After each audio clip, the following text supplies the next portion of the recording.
The average person is said to spend 15 minutes in the bathroom.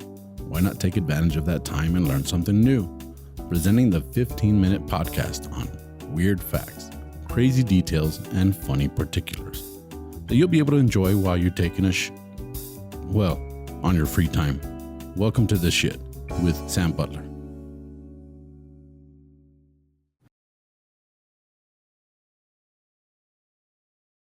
Welcome to another episode of The Shit Podcast. I have a special guest, a good friend of mine. You've seen him here before, Eduardo Espinosa. We call him Lolo. Lolo, ¿cómo estás? What's up? How you doing, good. man? I'm good. We just did the Spanish episode, so I'm still speaking in Spanish. Like, let's switch. Let's Spanglish. Let's flip the switch. Oh, yeah, that'd be cool, huh? A Spanglish episode? Es que no sabo. Yeah. Te llamo para atrás. Yeah, te llamo para atrás. They call them no sabo kids, you know. Those no sabo kids. Those no sabo kids, you know. And they're cool. I mean, my kids speak pretty good Spanish, but they are very aware that they could very easily become no sabo kids, you know.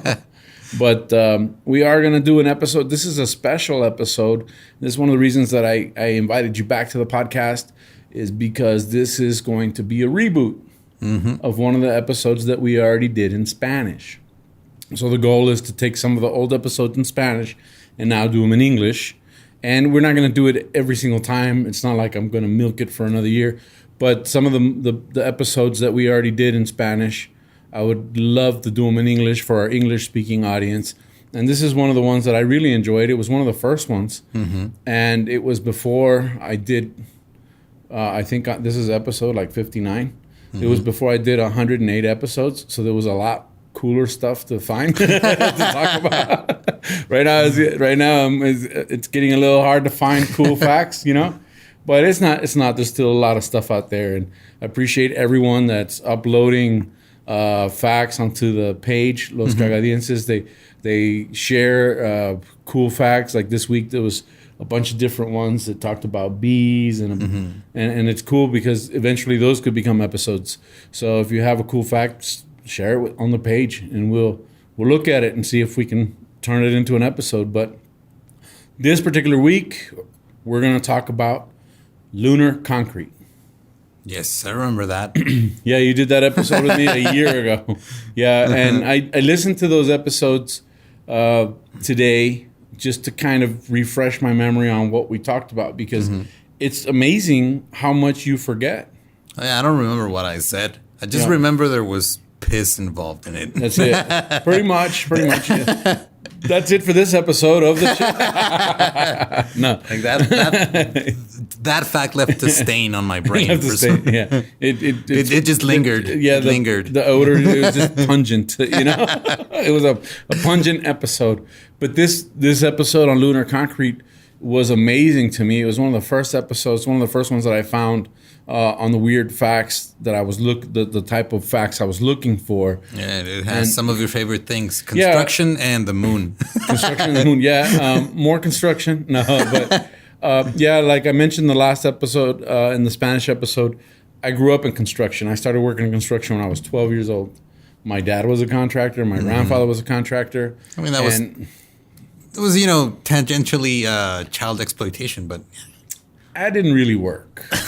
I was the boss's son. I was playing around on the job site a lot, but they would just annoying the actual workers. Yeah, they would mess with us all the time. I think that gives you tough skin too, because they were not nice. They were like, I had one guy that would say that he was gonna roll me up. Because I'm going to knock you on the ground, I'm going to roll you up, and I'm going to tie you up like a little pig. You know, I'm going to put an apple in your mouth. You know, that was his threat. All right. Yeah. And I was like 12, and I was like, come and try it. I dare you, you know? And he's like, just because your dad's the boss. I'm like, nah, I'm going to pick up this 2x4. I'm going to hit you upside the head with it. You know, it's like, you think I'm going to let you roll me up like I mean, that doesn't sound like a playful thing to say. Like, it's not even... It was pretty mean, yeah. And he meant it too. And then one day he grabbed me. One day that guy grabbed me by the arm. And it's horseplay. It happens. No, it's harassment. It's assault and battery. Yeah, in construction, it's horseplay. And I remember I got loose and I picked up a brick and he took off running, and I threw the brick at him. When I was like 17, I had a friend help me out one summer, and he grabbed my friend by the arm because he wanted to it's called hazing or whatever. Yeah. And my friend said, "Let me go. Why don't you do this to Sam?" I go, "No, he'll pick up a brick." So we got tough skin in construction, and I appreciate that from working there. And we're going to talk about lunar concrete. And specifically, I think the very first thing we got to discuss is what is concrete? What's the difference between concrete and cement? Right? A lot of people don't understand that cement is a component of concrete. Mm-hmm. Concrete is actually the finished product, and there's a lot of cement products that have nothing to do with concrete. For example, you have masonry, and masonry does not use an aggregate, which would be, for people that don't know what I'm saying, an aggregate is a stone or a rock. Mm-hmm. So concrete has aggregate. It has like different size rocks depending on what you use it for. Okay. Right? For example, if you're putting concrete inside of a block wall, we want a very small aggregate. Right? If you're using it for road construction, you want a little bit bigger aggregate, like 1 inch, inch and a quarter. Mm-hmm. And then concrete also has different levels of moisture. Okay. Right? And you would call that the sump. When you take a concrete and then the way they test it is they'll take a dab of concrete and they'll pull it up and see how far it drops. Okay. Like they'll do a little dollop of concrete and they'll see how low the top of it will sag, and that tells you the sump. So that has to do with the moisture. Okay. So depending on what you're placing, they'll tell you this is the moisture. Now, the other thing that's kind of annoying is people will say, I'm going to pour cement, right? And you don't pour cement or you don't pour concrete, you place it. Okay. Right? Those are like technical things, but it's still very like whatever. But we're going to talk about how concrete is made. It takes cement. And cement is made of limestone, seashells, calcium, silicone, iron, and aluminum. Okay. So this stuff's all mixed up, and they just sort of like make it into a powder. Yeah, they grind it. Yeah, they grind it up. They grind it, and then after it's ground down, right? They'll put it into a kiln, which is like superheated, piece of steel that goes. And so there's 3 ways that they do this. There's some that is wet when it goes in, semi-wet, and dry powder. Right. And once it's baked, after a while, I'm guessing the dry one takes longer time to go in. Yeah, it's a little rougher.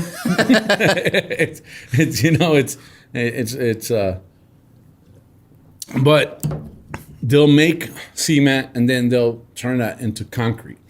Now there's fake, or I wouldn't say fake cement. There's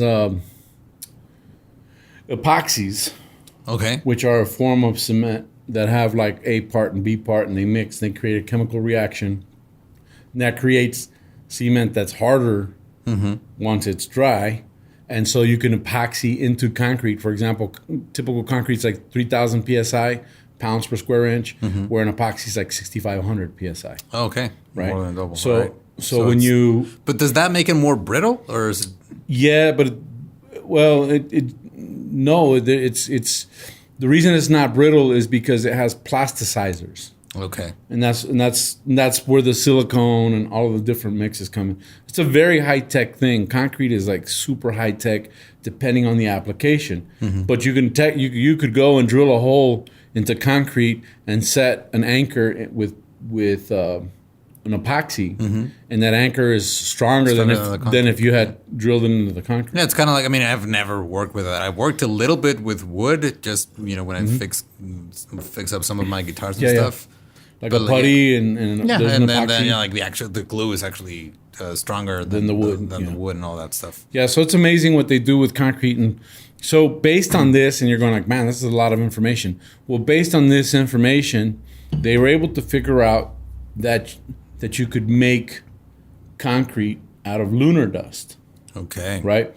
But there's a very important fact Modern concrete or modern cement, I would say, was designed by an Englishman named Joseph Aspidin, right? And it was he patented it in 21st of October 1824. Damn, that's almost 200 years ago. Yeah, and he was born in Leeds, United Kingdom. Now he called, and this is like a weird fact because this is something I've always asked myself. If you're in the construction industry, you'll get a lot of your lumber out of Portland, Oregon, right? And so you'll see that it'll say Portland on the wood. And for years, I assumed that the concrete came from there too because it's called Portland cement. But in actuality, it's called Portland cement because that was the most prestigious stone that they had in England back in the day, Portland stone. Okay. So when he patented it as Portland cement. He designed it. He figured this out. He did the mix, and he did it in the kitchen, in his mom's kitchen, in the oven. You know, All right. He cooked the rocks in the kitchen. It's like, what? I can't smoke this like that. Yeah, the problem is he didn't have a motorhome at the time. You know, so he created that. You extract the raw materials, so on and so forth, and you do that. Well, back in 1984, they started theorizing what happens if we take lunar dust and try and replicate concrete. Right, because, I mean, one of the things when they started talking about maybe building bases on the moon after landing on that and everything, was like, how do you take the materials? How do you take a concrete truck to the moon, right? Yeah, and they tried to, I think they tried it once with, like, some people who worked on a drill in a meteor. They tried to land on an asteroid and drill the asteroid out? Yeah, it didn't work out. Didn't work out, yeah. That documentary is kind of weird. Yeah, that movie Armageddon, like... I think it pissed everybody off, like scientists and drill. They hate watched it. You know, it was like, that was the best movie to watch if you wanted to hate on it.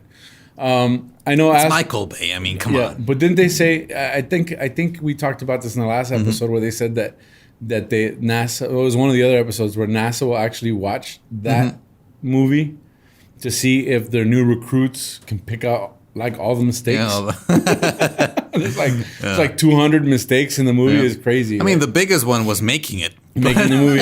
It made money though. Yeah, that's true. So I don't know. I mean, if it made money, it wasn't that bad. You know. I mean, it was a very patriotic movie. So it was cool. Like America saves the world. It's awesome. You know. And yeah, America. But anyway. They believe it or not, this idea was born in the U.S. At one of the universities, and I already lost where I left it, but it was the Europeans that really started trying to figure it out. Okay. The European Space Agency, the ESA, which is the equivalent to NASA, but in Europe. So what the way it worked was they looked at lunar dust. They had very limited samples. So what they tried to do was take that lunar dust and simulate it, because they couldn't use the actual lunar dust. Right. So they tried to replicate. It and used ashes, to kind of replicate the consistency and so forth of the lunar dust. Then they tried to use plasticizers, and they tried to use sulfur. And with the sulfur, you wouldn't need water. It would create a chemical response. And that chemical response would make it harden. Okay. The problem was that was very brittle. So it would and it wouldn't work. Yeah, it wouldn't work. And so they kept messing with it, and they decided, well, we need to use water. Water will make all of these components bind, right?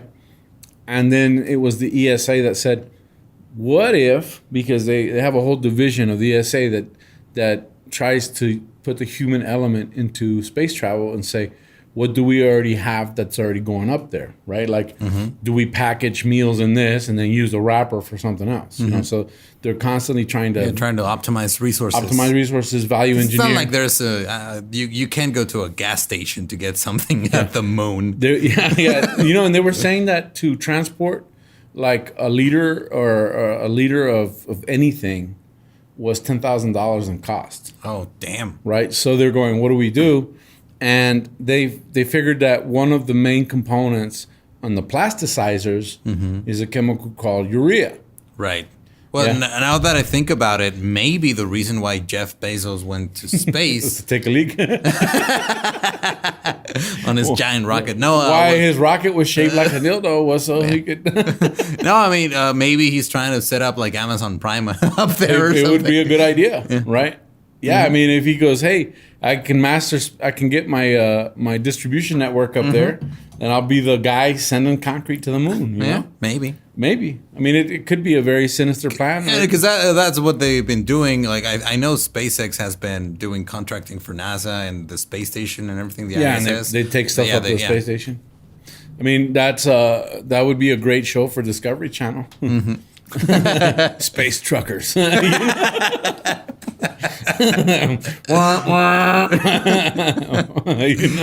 I think that's why I wore a cowboy hat and cowboy boots too. Missing a flannel shirt, buddy. But space. Urea. I mean, urea obviously sounds like urine. It's a chemical found in urine that's mass produced on a commercial scale, which is a component of the plasticizers for concrete. And they said, hey, an average astronaut urinates 1.5 liters of urine a day. So the idea is that they use the urine as the bonding agent. They take the dry goods up there and then you piss on them and they're not dry anymore. But they're hard. But this makes it malleable. It creates a bond. I don't know. That sounds too much of a golden shower fetish. And could you imagine what it would smell like? I'm gonna guess not good. I mean, the good thing is you're in a vacuum of space. That's it. You're wearing you're wearing a suit. You're probably not gonna smell it. Actually, they did testing in a vacuum space for that reason. They tested temperatures. They tested everything, and they found out that it would work. That astronauts could actually urinate enough to create a mixture. Now the idea is they create this concrete mix. Right? And then it stays soft long enough to 3D print it. Okay. So then they 3D print a building block. Okay, so they just sort of feed it into a... Yeah, and so... Instead of using plastic filament, they use... Yeah, they're using concrete. And this withstands the extreme temperatures. So the idea, it's still a theory, because nobody's done it up there, but the idea is that you could technically build a space station on the moon out of lunar bricks. Yep. And if, for some reason you get a space jellyfish to sting you, you just rub a concrete block on your skin and then it's all good. Yeah, that's pretty cool. Yeah. Or if your girl's like, hey, I want you to give me a golden shower, you just throw a brick at her. Why are you throwing bricks at everybody, Sam? That was just a natural reaction. That was a knee-jerk reaction. I was 12 and I was getting accosted by a grown-ass man. Which it's lucky I wasn't an altar boy because that guy, Damn. Yeah. That would have been an apple in your mouth. I would have beat the dude. No, I wasn't. That was the one thing is that I was a nice kid, but I had a temper when I was a kid. Yeah. You mess with me, I would defend myself. But I think that's something that we still need to let kids figure out. Yeah. I mean, bullying is a real thing, and if you think that because they don't bully you at school, they're not bullying you, that's crazy. You're still gonna get bullied. So you got to learn how to stand up to bullies. Yep. And the answer is pissing on the moon and throwing a brick at them. Throw bricks at them. I'm just telling you. Defend yourself with bricks and 2x4s. Any chance you get. But thanks for being here, man. It was fun doing this episode again. It was fun doing it in English. Yeah, because if you watch the Spanish one, I'm struggling all the way through it. It was one of my first episodes, as well as the technical terms were translated. And here, it's like being at home. Talking about this stuff. And I mean, we did the other one in Spanish, which was also like a flip-flop, an adaptation of another one that was in English. Like the experiment of doing, when I started doing stand-up in English, I realized I can make other connections and I can, it takes me other places. So this was also fun for me. Yeah, it's fun. It's fun. And like I said, I appreciate everybody that's been on the podcast that has given it a shot in English because it's not your first language, but I've had everybody that's been on has said they had a good time doing it in English. So we appreciate all the listeners. Like we said, please share. Tell your friends about it. There's a lot less people watching it in English than Spanish. But we get it. So with that being said, thank you for joining us. Please leave your comments, likes, send memes to the page, Los Cagadienses. That's the Facebook page. Also, you can find... Yeah, you can find me everywhere as Ningún Eduardo. Ningún Eduardo. Ningun. Yeah. I'm Tu Amigo Sam on all social media, as well as my YouTube channel. And you can find me on Spotify, Anchor, all these other podcast platforms as Sta Cagado Podcast. But that wraps us up for this week's podcast. Thank you guys for joining us, and we'll catch you on the next one.